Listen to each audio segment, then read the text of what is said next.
Welcome back to Hooves Month, everyone. For those of you just tuning in to the series, welcome first of all. It's always nice having new people discover my channel. Secondly, Hooves Month is an annual event on this channel that just started this year. In the month of August, we will be celebrating media that centers around hooved animals, like horses, sheep, and deer, of course. Our film today is similar to the last review. However, instead of a sheep and wolf becoming master and understudy, we have a small goat who befriends a wolf during a frightfully stormy night. Hence the title, One Stormy Night. So, what happens when predator and prey form a deep friendship? Is this a Romeo and Juliet situation, or is it more like Romeo plus Juliet? The difference is the guns, but ultimately,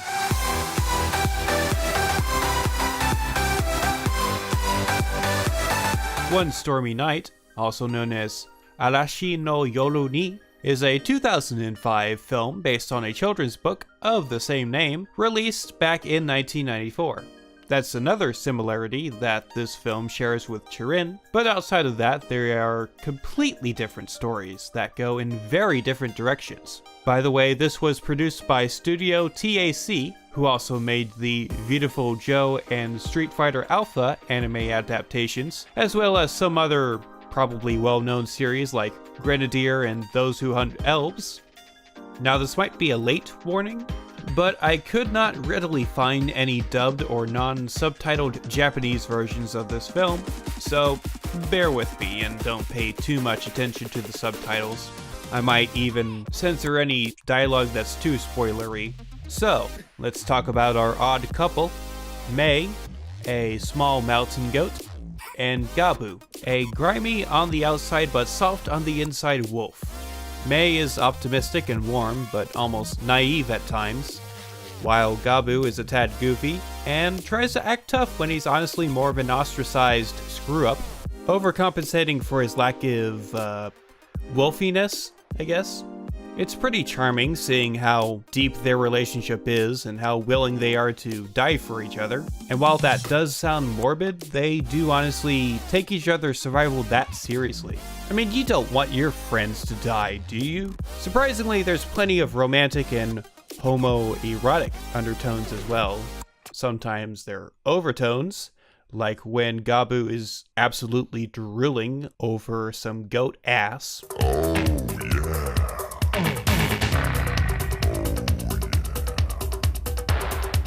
Oh no, but this is just a kid's film. Yeah, well, you know what? That's why they call them undertones.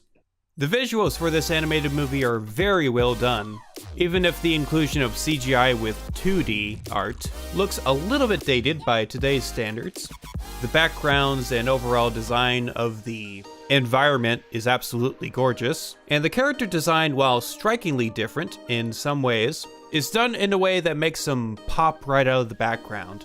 Like the fact that the fur detail on these animals is more of a watercolor nebulous blend rather than a solid color or blended fur stroke. That just really strikes out to me, and it makes these designs unique and telling of their personalities actually. At times the animation is a little too bouncy or clunky, but otherwise it works pretty well.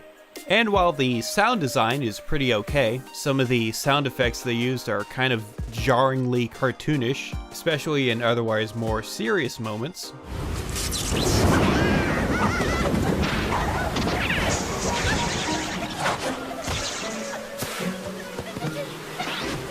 Like it suddenly goes from Disney to Hanna-Barbera.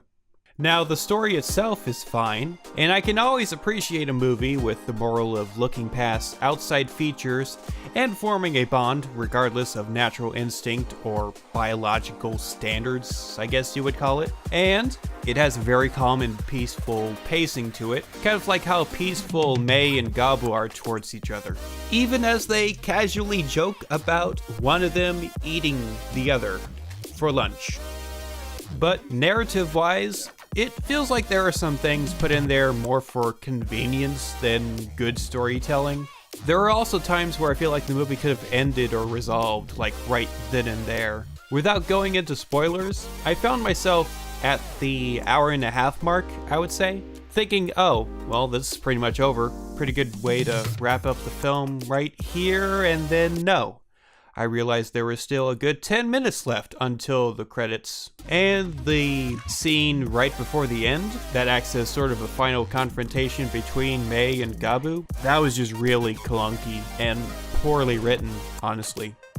Don't let my bickering bother you though. If you don't mind a more simple story, like in a Disney film, where sometimes there are some elements or points in the story where it's just, you know, it's just kind of there to help move it along, and it might be cliche, or it might be overused trope, or it might even be just outright contrived or deus ex machina, then you'll enjoy this film for what it is. It's fine, you know? But now comes the more important question. How furry is it? Let's take it through my chance system, a handy rubric I use to break down several aspects of furriness, those being cast, harmony, anthropocentrism, narrative, commonality, and expression. Let's look at cast, or how many story-relevant characters there are that are furry. Another thing that sets this film apart from Chirin is that while the sheep were all in a pasture, these are all wild mountain goats and wolves and whatnot. So there technically shouldn't be any humans present at all. And since this is the case, that there aren't any humans, that puts cast as a perfect 4 out of 4. Now for harmony, or how natural anthros and furries are to the setting. Kind of obvious on this one, since like Chirin, these are real-life animal species in their natural habitat.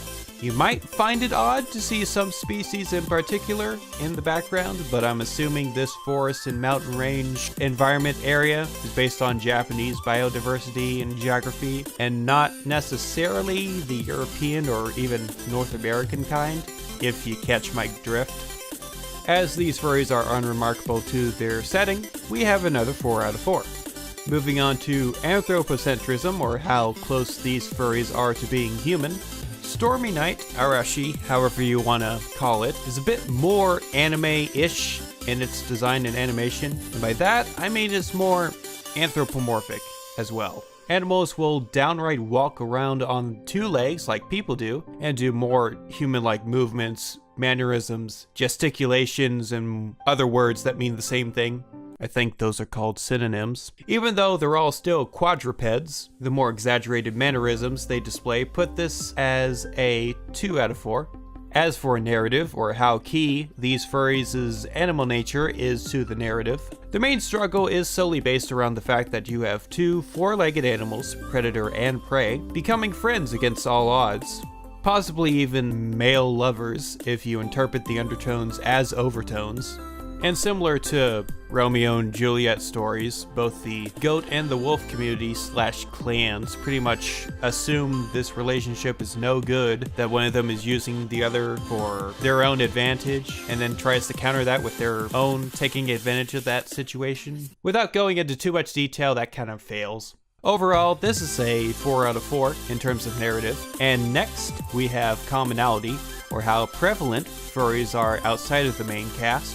While there are no humans in sight, there are lots of other woodland creatures, again, assumingly based on Japan's woodland and forest areas. There are squirrels, there are field mice, there are birds, there are monkeys. Name a forest creature, it's pretty much there. Naturally, another 4 out of 4. And finally, we have expression, or how furry they actually look. As I mentioned before, their behaviors and gestures are more cartoonified, or I guess in this case, animeified. But their design is still very much anime style as well. Now, anime doesn't have just one style in it. That's kind of like saying all American cartoons look exactly the same.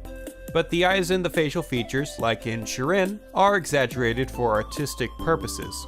Now, I can't really tell if these wolves are shaped in a way that denotates their struggling survival and outright hunger, or if they just wanted to give them a more menacingly unnatural look. They're a little skinny around the belly area. Also, these goats are very chibi. That's the Japanese term for small and adorable. They're shrunken down and exaggerated in proportion. Kind of like a human baby versus a fully grown human adult. So overall, while there are artistic stylizations and all that, I consider this a 3 out of 4. After a quick tally of the score, we have a total of 21 out of a possible 24. Slightly less on the furry quality index score than Turin comparatively. And I do realize that I have been comparing this movie to Turin, but considering it was my previous review and how many similarities and differences at that there are, I just don't think it would be fair to not liken the two. Putting furriness aside, ultimately, what do I think is the more entertaining film? Kind of hard to tell. I think I gained a bit more entertainment value from Stormy Night, but only by the slimmest of margins possible. There were more degrees of charm to Stormy Night rather than Turin, even though both of these are pretty good films in their own right. To me, Stormy Night tries very, very hard to be like a Disney film, and honestly, it succeeds very well in its attempt with its tone and message and overall package, even if that package is a little cheesy. どうしました？着きましたよ。ほら、てっぺんですよ。